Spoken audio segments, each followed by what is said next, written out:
I saw the SUN go down yesterday, and in its place darkness appeared. Ama namin Diyos na nasa langit, Lord, bago nga kami dumako sa inyong mga salita, minsan pa, O Diyos, Lord God, kami dumadalangin sa inyo. Kayo po ang kumatagpo, Panginoon Diyos, Lord God, sa laman ng puso ng inyong mga anak, Panginoon, Lord. Tulungan niyo po kami, Panginoon Diyos, Lord Jesus, na lalo pang mapalapit sa inyo. Ano man ang aming kahinaan, pagkukulang, patawarin niyo lang po kami, Panginoon, at patuloy lang kayo na mayangat sa aming buhay, O Diyos. Lord, katagpuin niyo po, Panginoon, ang pangailangan ng inyong mga anak, Lord God, at salamat lang po sa inyong biyaya, O Diyos, Lord God. Buksan niyo po aming mga espiritual na pangunawa, aming mata, aming pandinig, Lord God. At Lord, ingatan niyo rin po ang mga kapatiran na naglalakbay, Lord God, hawiin niyo po anumang sagabal, Panginoon, Lord Jesus, at hayaan niyo po na sama-sama kami na makapuri, makasamba sa inyo. Sa pangalan ng Panginoong Kristo Jesus, Amen. Amen. Praise the Lord. Manatili tayo nakatayo at praise God. Magbabasa po tayo ng ilang talata. Praise the Lord. Kasi natapos po natin yung 7 church ages, kaya dadako tayo dito sa 70 weeks of Daniel. So, we are doing this in the purpose na praise God, yung pong mga nauna, yun ay mga basic, no? Pero ang 70 weeks of Daniel, may kaugnayan pa rin ito sa time sequence, no? Praise God. See? Daniel chapter 9 verse 23, 24. At the beginning of thy supplications, the commandment came forth, and I am come to shew thee, for thou art greatly beloved. Therefore understand the matter and consider the vision. 70 weeks are determined upon thy people and upon thy holy city, to finish transgression and to make an end of sins, and to make reconciliation for iniquity, and to bring in everlasting righteousness, and to seal up the vision and prophecy, and to anoint the most holy. 25. Know therefore and understand that from the going forth of the commandment to restore and to build Jerusalem unto the Messiah the Prince shall be 7 weeks and 62 weeks. The street shall be built again, and the wall even in troublous times. And after 62 weeks shall Messiah be cut off, but not for himself. And the people of the prince that shall come shall destroy the city and the sanctuary, and the end thereof shall be with a flood. Unto the end of the war desolation are determined. Ang Diyos na magpala sa kanyang mga salita. Makakapo na po tayo. Praise God. Then, praise God. Hallelujah. See? So, makita nga natin na nasa kalagitnaan itong binasa natin, no? Praise God. Gusto ko lang muna makuha itong tinatawag nga nating timetable. Then, praise God. So, pagkatapos sa mga susunod na linggo, kukunin natin yung mga detalye. No? Praise God. See? So, hallelujah. No? Sabi nga ng angel, no? Sa verse 24, 70 weeks are determined, no? Praise God. Upon thy people and upon thy holy city, to finish the transgression, and to make an end of sins, and to make reconciliation for iniquity, and to bring in everlasting righteousness, and to seal up the vision and prophecy, and to anoint the most holy. So lahat po na nangyayari, tandaan nyo mga kapatid, lagi kong sinasabi ito, we are in the age of a prophetic message, no? Pag sinabi natin prophetic message, this is always have something to do sa future natin at sa mga bagay na nagaganap, no? Okay, no? Praise God. See, ito lang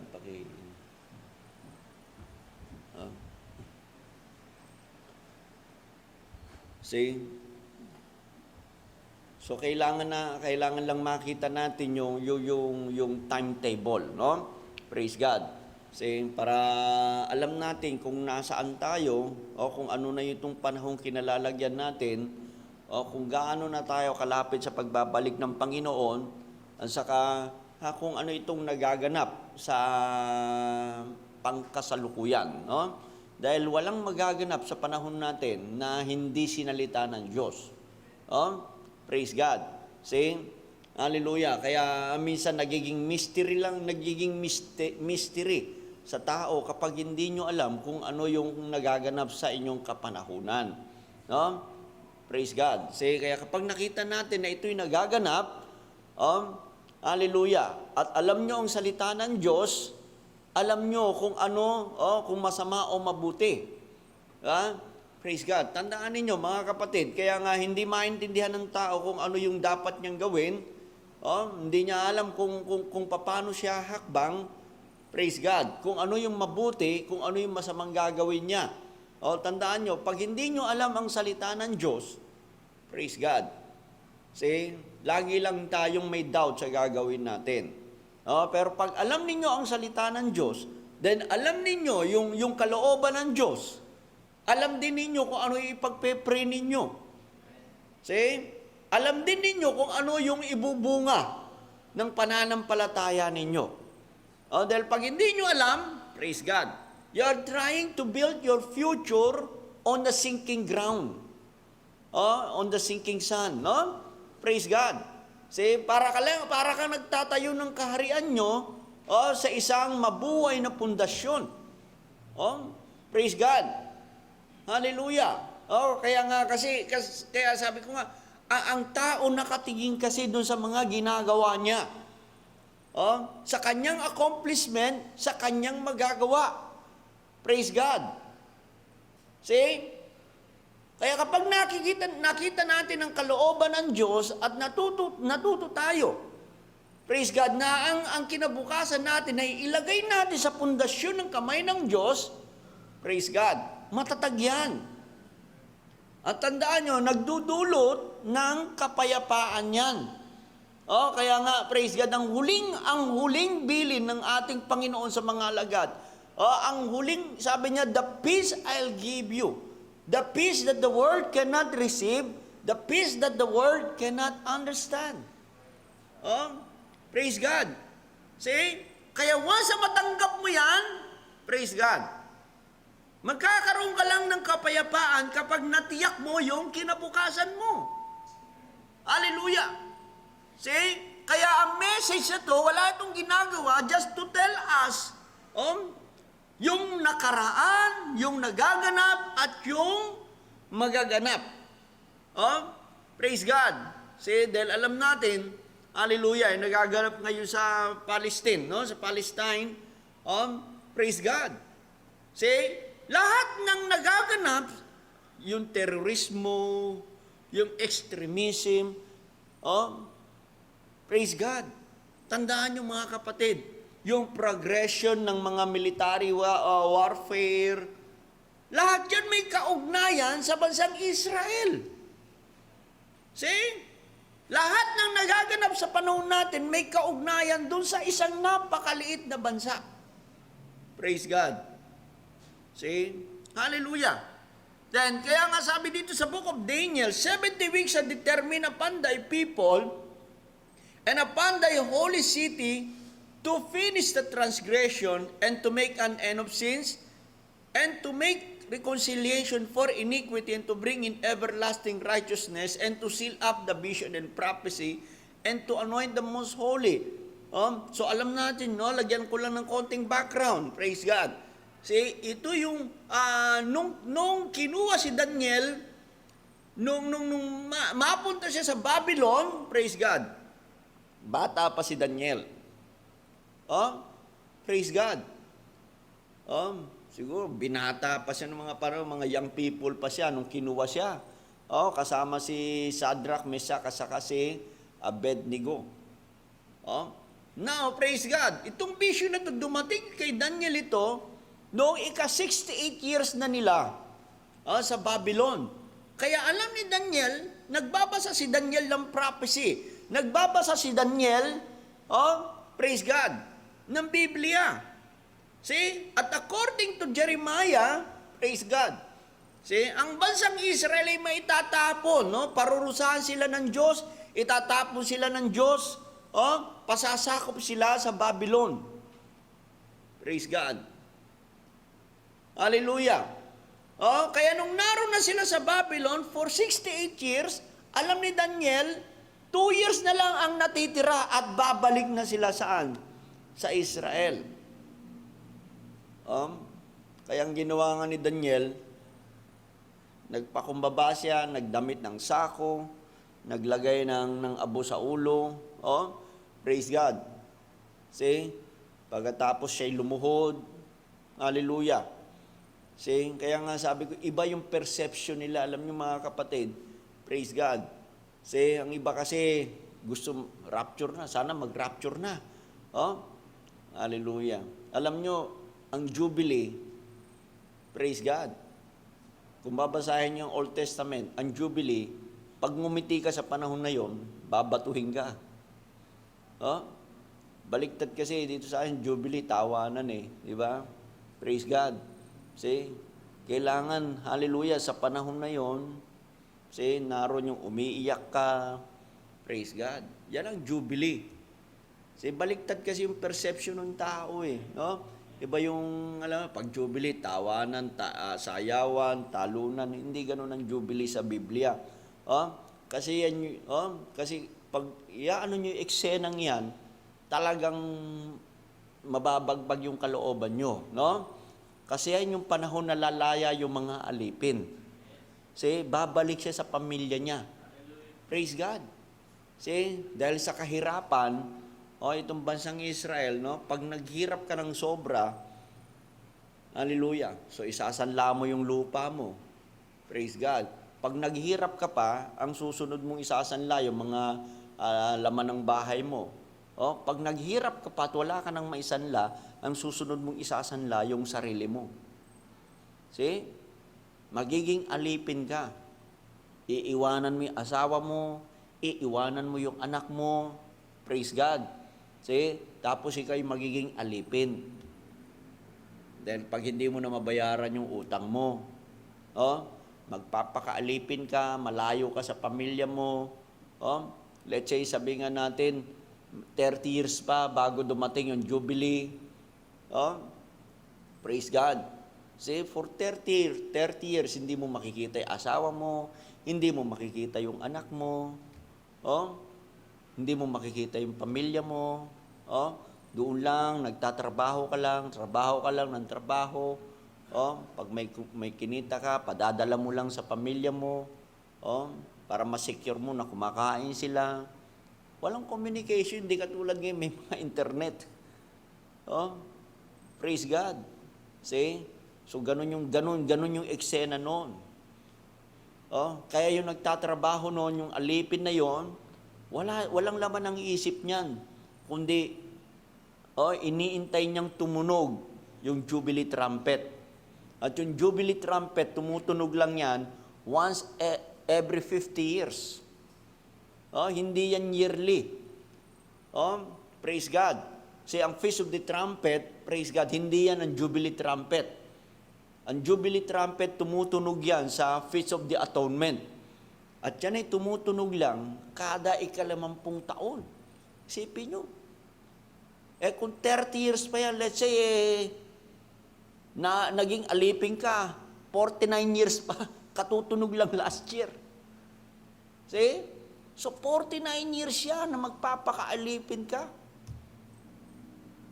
Hindi mo makikita kung meron kang anak na iniwan mo na, praise God. See? 2-3 taon. Makikita mo after 49 years. 51 na yung anak mo. Hallelujah. Ang mga buhay nun, mahaba naman. See? Hallelujah. Ganyan yung eksena niyan.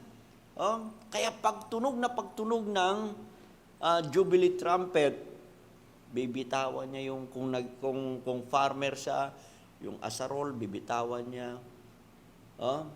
Tapos yung asawa niya, yung mga anak niya, nandoon na sa pintuan, nag-aantay sa kanya. Palagay niyo ba Nagtatawanan yung mga yon. Oh, nagiiyakan yun. Oh, yan ang Jubilee. See? Praise God. Ganyan yung eksena, hindi yung nagtatalo na. Kaya ito ganito rin kay Daniel. Oh, alam ni Daniel, 2 taon na lang. Lalaya na sila. See? Praise God.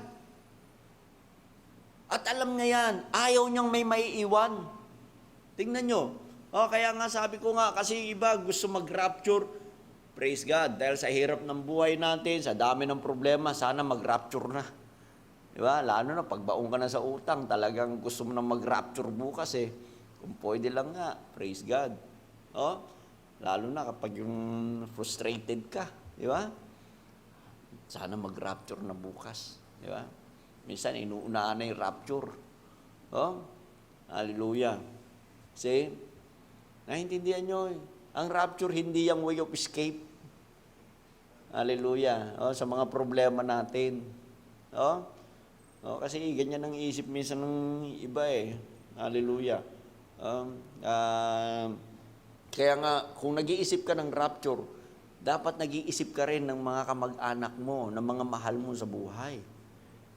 Oh, kaya ganyan din si Daniel. Alam niya, 2 taon na lang.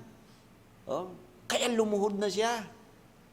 Dahil sabi nga nung ni Gabriel, lumuluhod ka pa lang.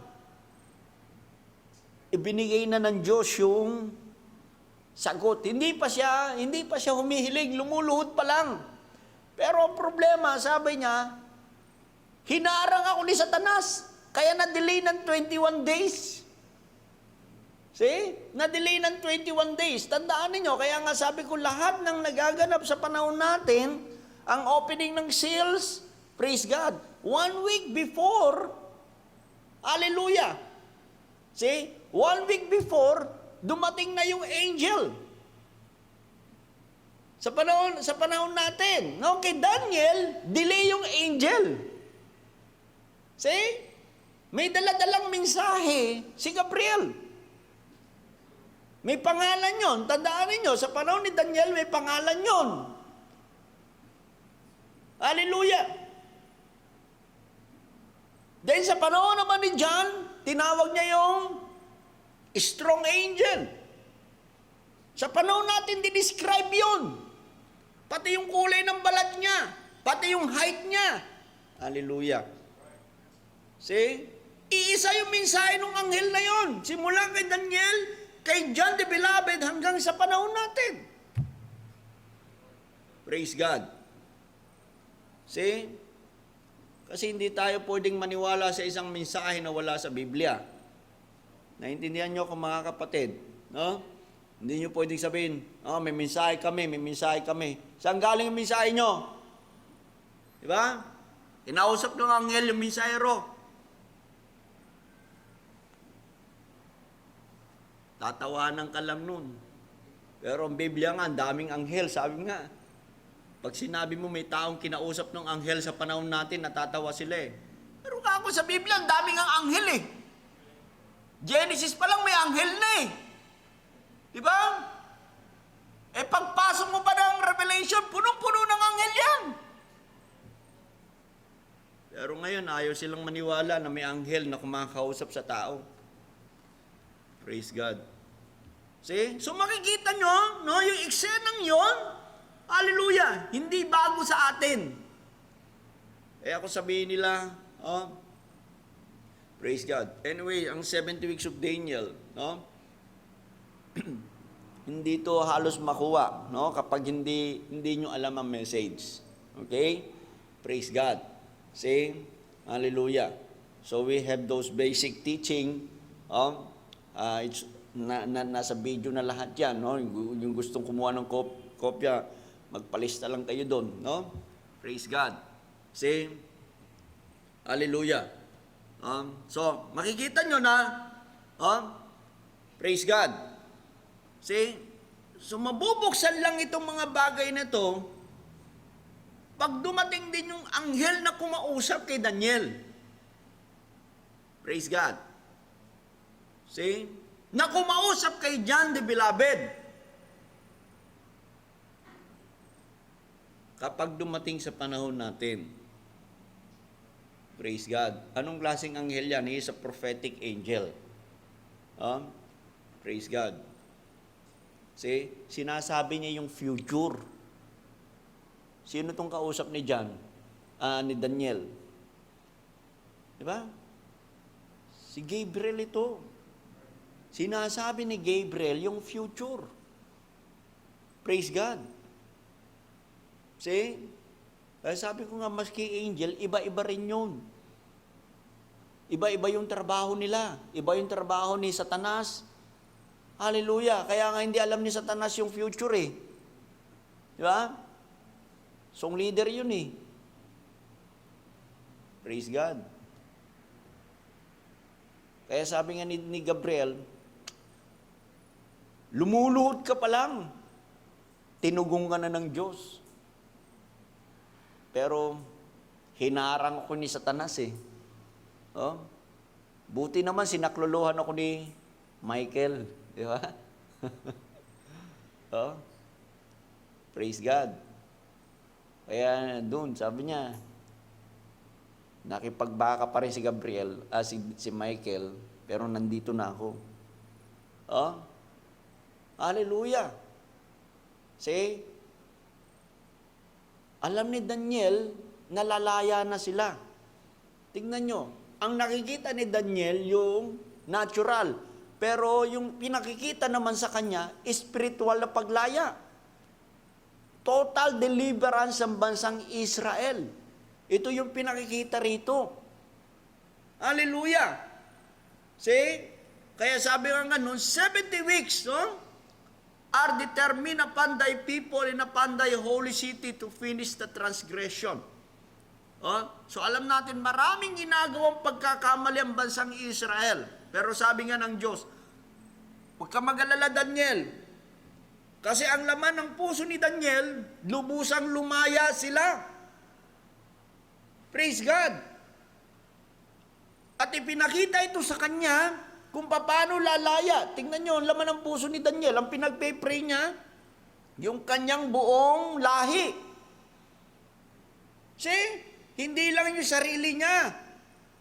Kaya, hallelujah, kung babasahin niyo yung prayer ni Daniel, simula dun sa kanilang hari, dun sa kanilang saserdote, sa kanilang mga ninuno, sa kanyang mga magulang, hanggang sa kanilang mga kapatid.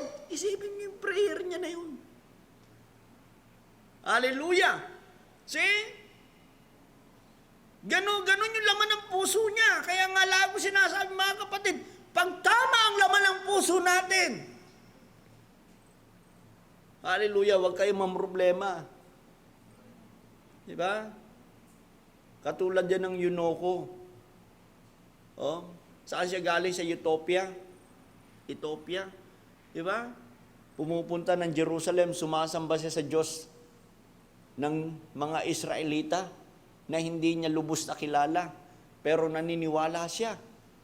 Nagbabasa siya ng Biblia, ang taas ng pinag-aralan niya, pero hindi niya maunawaan. See? Kaya, hallelujah. Tandaan nyo, kaya nga sabi ko, huwag niyong intindihin kung paano nyo babaguhin yung puso nyo. Huwag niyong intindihin kung paano nyo babaguhin yung buhay ninyo. Huwag niyong iintindihin kung paano nyo babaguhin yung isip ninyo. Ang intindihin ninyo kung paano kayo lalapit sa Diyos. Kasi pag lumapit kayo sa Diyos, praise God, aayusin niya yung isip mo, aayusin niya yung puso mo, aayusin niya yung buhay mo. Praise God. Yun lang ang problemahin mo.